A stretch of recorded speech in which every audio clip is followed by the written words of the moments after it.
One of the other traps that I think we can fall in a moment-to-moment basis is the trap of expectations. We can have an expectation of an event which will rob us of the actual appreciation of anything that happens. And when we have expectations, when we turn that inward, it can lead to a really deleterious cycle where we continually fail to meet our expectations, and then we lose self-confidence and we lose the ambition to dare because we're always being disappointed based upon this idea.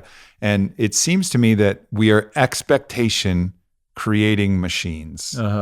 At all times, we're creating an expectation of what our partners should do or what we should do or how we should be, what this food should taste like, what the weather should be like, what, I'm getting married, it's supposed to be sunny, like we have expectations about all of these things that are just setting us up for a kind of perpetual state of disappointment. And then, because even if the expectations are fully met, it's not even like we celebrate to the extent that we're disappointed. It's like, oh, we expected it in general. Right. Do you coach people on how to manage the faculty of our minds to be constantly creating expectations? For sure. I mean, but my process is dissolution, not solution, right? So like expectation is an extension of the part of us that is under the impression that there's something that we want outside of now. Right, it goes back to what I was saying earlier. We're generating psychological time under the illusion that where we are is not where we're meant to be or where we want to be. The idea of becoming is, it's exhausting because it's like I'm getting there, which now creates time, which is the essence of expectation, desire, or wanting, is going to create suffering because it's not so much that there's anything wrong with wanting, it's fine.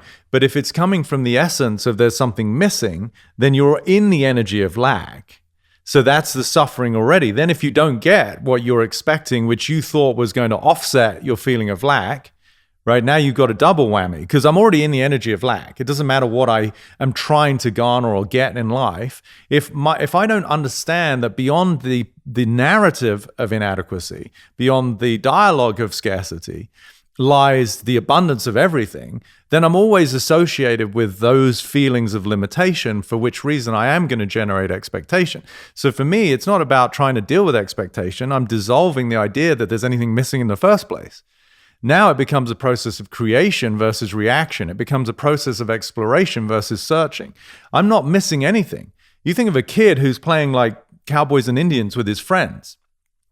He's out there in the garden and maybe they've got a little bit of they're on the edge of a forest. And so they forage in there and they find a stick. And to him, that stick is the greatest gun or it's the greatest arrow for his bow or whatever it is. And so his friends and he are purely in the process of imagination. Whereas you think of an adult mind in that situation, to what degree you are really dependent on your presentation of perfectionism. You have to, before you play Cowboys and Indians, you've got to subscribe to Cowboys and Indians magazine every month, and you've got to make sure that you get the right gun, because so-and-so is coming, and that really hot chick's going to be there too, so I've got to make sure that I'm wearing the right, buckle for my sheriff's outfit. It just becomes so exhausting, whereas the kids are just playing. They don't have a sense of there's anything missing. Whereas in adults, we develop over time this idea of scarcity and adequacy and security, and now it's a compensation game. How can I compensate for that which I am perpetually believing in, which itself is illusory? That's why it's exhausting, because you're lying to yourself. And now I'm just trying to compensate. It's an adaptation, right? So that's the difference. Is I don't live in the world of expectation. I live in the world of uncertainty, which is itself mystical. It's magical. It's surprising. I don't need to know what's going to happen because there's nothing missing in the first place. And now, I could have personal preference. Sometimes I'd like things to go a certain way, and sometimes I'd like them not to go a certain way. But guess what? Last I checked, I'm not in charge of the freaking universe. I didn't get that memo. It's like, by the way, Peter Crone has got everybody's marching orders. It's like, no, I mean, it is what it is. And I feel a beneficiary of life, and whatever's unfolding, if there's a little bit of mild irritation, that's exciting because I get to develop more freedom. If there is an irritation, it's just I'm enjoying the journey of life as it's unfolding. Where's their expectation? Expectation is a psychological extension of something that I feel from an ego's perspective is what I want or don't want. It's shame or pride. It's all the facets of the ego looking to protect or to garner. That's all it is. And in the absence of all of that, there's just life unfolding. Yeah. What about in those circumstances where there is a actual physical and not a psychologically derived, but there is a physical state of pain or a physical state of pleasure associated, even in the contrast of that. Like wherein an illness or an injury and the fear that we have for this future event, which will carry a physical pain. And of course, we layer all kinds of suffering along the way in that. Yeah. But knowing that there are realities, there are future realities that do necessitate a certain level of pain. What do you tell the people? How do you help people deal with a future reality in which pain is in some ways an inevitability? Can you get it out of concept and talk about something real? So let's say a fear of getting sick in some way. Like I watched my uncle die of, lymphoma. Okay. And there was an immense amount of physical pain, and he kept his spirits really high. He said, he really just looked forward to that one cup of coffee he could have in the morning and how it tasted. And it actually turned him into, in some ways, a very mystical place. But I could also feel like the deep pain as the cancer kind of took his body and took a tennis pro and a guy who took me out shooting as the first person to teach me how to shoot a gun, and someone who was like really virile in his expression of all life, and it just withered him away, and the physical actual attributes of that. And I think it imprinted in me an innate fear of that reality that actually oppresses my enjoyment of the present to some degree out of this fear of this alternate reality, which I find, would be incredibly challenging. Yeah. So it's beautiful. First of all, I distinguish between pain and suffering, right? Mm-hmm. Pain is unavoidable. We're physical, sentient beings. We have this meat suit that is predisposed to experience what it experiences by virtue of our central nervous system. You're going to feel things. It's like if this was too hot and I took a sip, it's like, oh shit, that's hot. Like there's, I'm going to feel. So pain is it's inextricably connected to the fact that we have a physical body. Suffering, however, is something that's what I'm helping to actually eradicate. So what you're speaking to relative to yourself is suffering, right? Fear is where the aspect of you that is concerned with death, or that you might travel down some similar journey that your uncle did. You're actually being hurt by your own perception, your own dialogue, right? Just as the kid can see a stick and to him, that's the best gun on the planet. It's not, but it gives him an experience of joy, of fun, of play. And so you thinking that you might end up in similar shoes to your uncle, what's actually hurting you is the conversation. As I said, people are prisoners of their own perspective, not of life. And so the suffering you're experiencing is a byproduct of the lens you're looking through, not because in 5, 10, 50 years from now, you end up with lymphoma, right? So that's the irony, is where people are living in a state of suffering over something that hasn't even happened yet and usually doesn't happen. Right. Right? Yeah, so constantly so. Yeah. But that's the part of us, again, that is resistant to death. But this is why to die whilst you're alive is the greatest thing that can ever happen to you, right? So this is, to me, the ultimate sense of liberation is, oh, wow, there's no me to be concerned about dying, because the me that I'm concerned about dying is a conversation, right? Where's Aubrey? There's a meat suit, I get it. And you have some experiences and you've got knowledge and you've got a beautiful wife and your life. And yeah, I get it. But the part of you that's concerned for death is itself just a narrative. And when you really get that, who are you beyond the conversation? If I'm the world's greatest fortune teller, which, between you and I am. But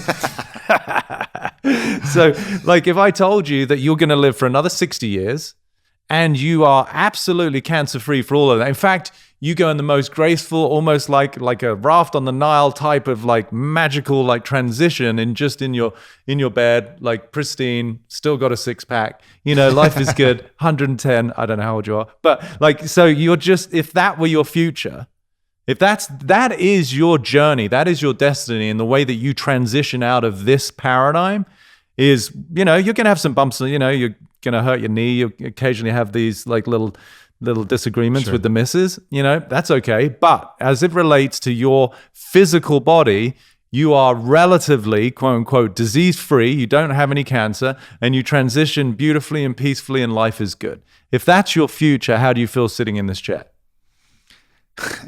That's what we want. We want to scramble to a future that's known, right? So we all want to be the own fortune tellers that can actually have a known reality. It's the surrender to the unknown that's the hard part. So now on to the question, though.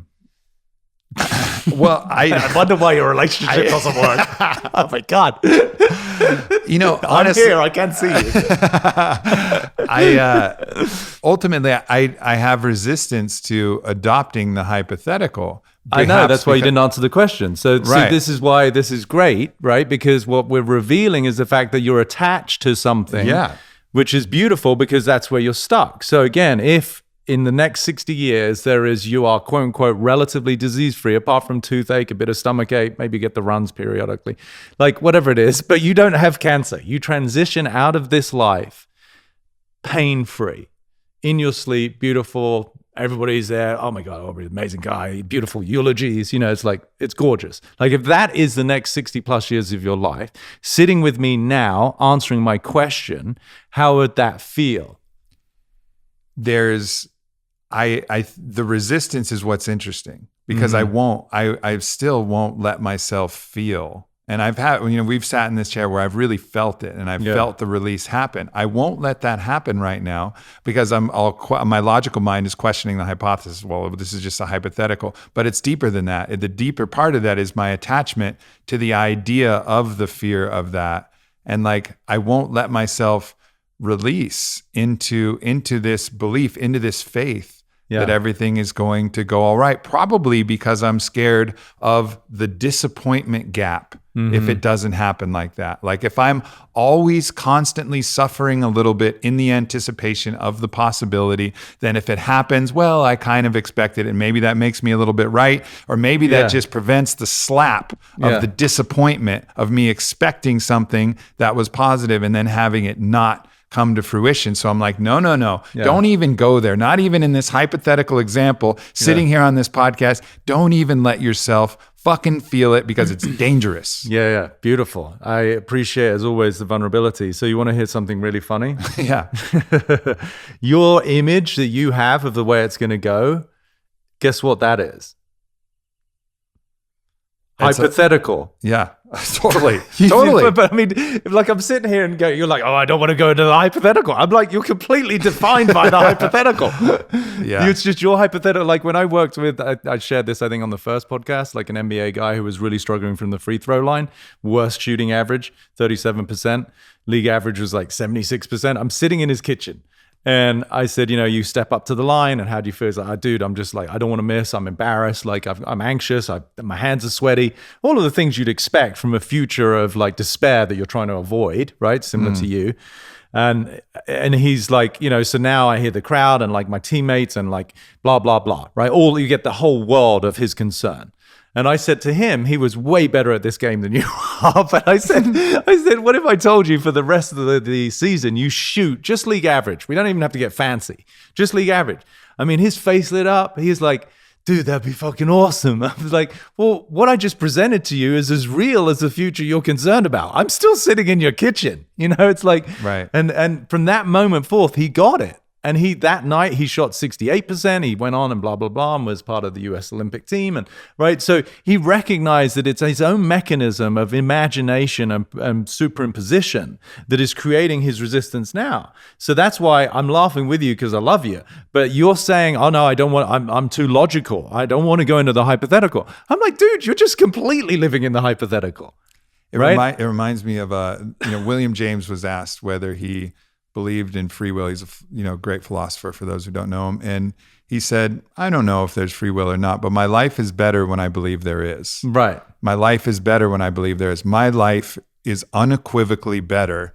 Whether I get cancer or not, my life is unequivocally better if I live my life in the faith and the freedom of believing that I am going to thrive and be healthy and have a life filled of pleasure and joy and love and freedom and peace. Yeah. Like that reality, if I adopt and internalize that reality, it's better no matter what. Right. And that's the fallacy of of what my own construct has created. I'm trying to prevent myself from the disappointment, but I'm creating a constant state of suffering with almost no payoff, because if it happens, I'll fucking deal with it anyways. I'll still have to deal with it. It doesn't make any difference anyway. So I'm just incurring a massive load of suffering for some perceived benefit of an incident that may or may not happen. And it is a madness.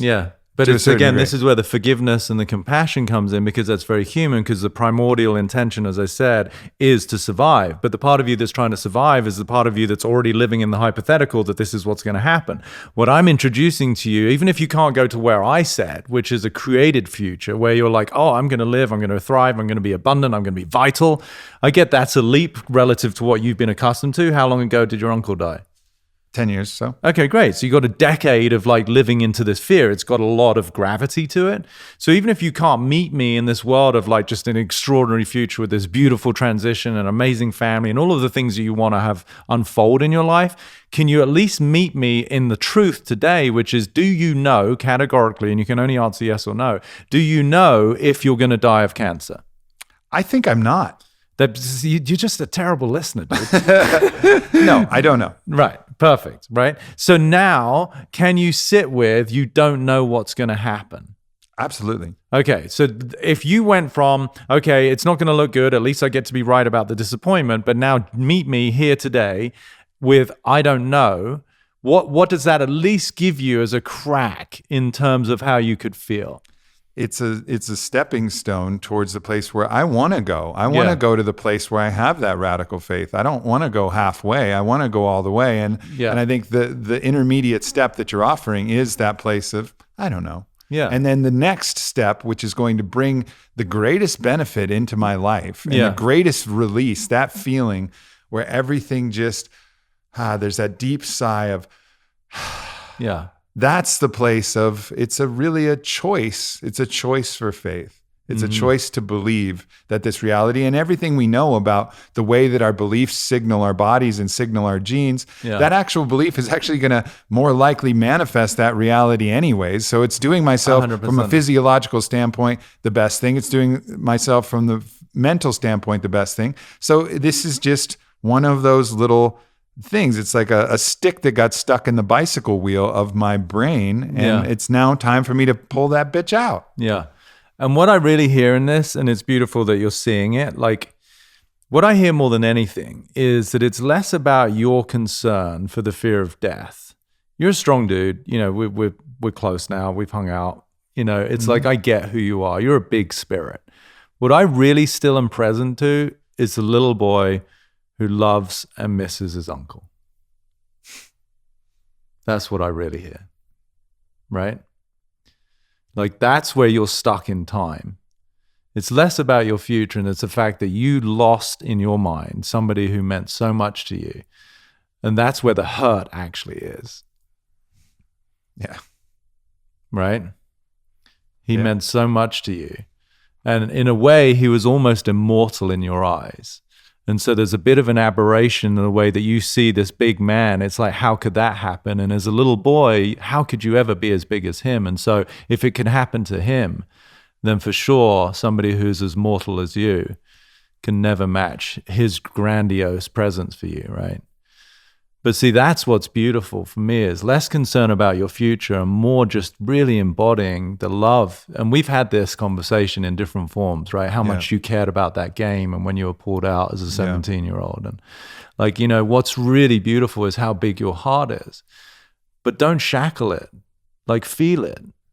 Feel it. Express how much that man, tell stories about him. You know, I love that he was the guy that first told you how to use a gun. Like, that's beautiful. That's got value.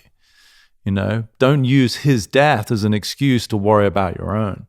Use his death as the opportunity to see how loving you are. How much you care.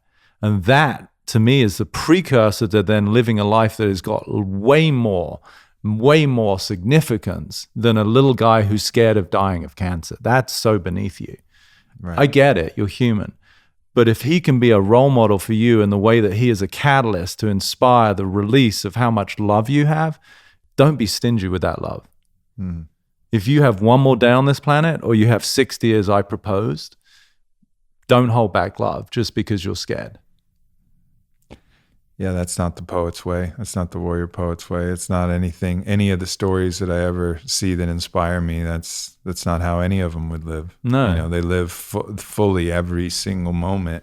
Yeah. And it's interesting. I can have that ideal but not even realize where there's some piece that's been holding me back, some way in which I'm resisting that idea because of my love and my loss that I experienced, and it's affected me in ways that I didn't even realize. Because when you said it, I mean, I would have never predicted that. If you said that, if you told me when we were down in the kitchen just bullshitting around that this was going to happen and I would have this emotional reaction, I'd be like, no way, I'm over that. I've grieved him, and apparently not. No. But it's beautiful, and I feel grateful that we seem to have this. It happens every time, every damn time. Occupational hazard of sitting with Peter Crone. You're gonna let go of a bunch of shit.